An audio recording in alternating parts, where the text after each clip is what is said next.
আগামী ফেব্রুয়ারি মাসের প্রথমার্ধে ত্রয়োদশ জাতীয় সংসদ নির্বাচনের প্রস্তুতি নিচ্ছে নির্বাচন কমিশন।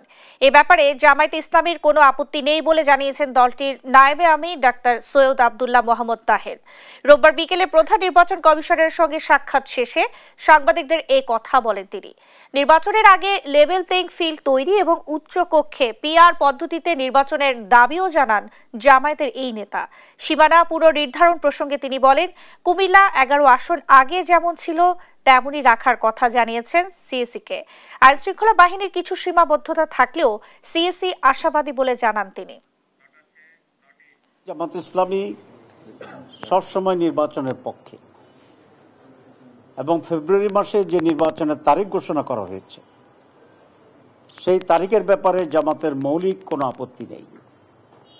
কারণ আমরা আগে থেকে বলছিলাম যে নির্বাচন ফেব্রুয়ারিতে হতে পারে, এপ্রিলে হতে পারে। পরে আমাদের আমির ডক্টর শফিকুর রহমান আরেকটা মিটিংয়ে বলেছিলেন যেটা রমজানের আগে হইলেই ভালো হয়। আমরা কখনোই ডিকটেট করতে চাইনি, কিন্তু আমরা আমাদের জাতির পক্ষ থেকে উত্তম যেটি প্রস্তাব সেটি দিতে চেয়েছি।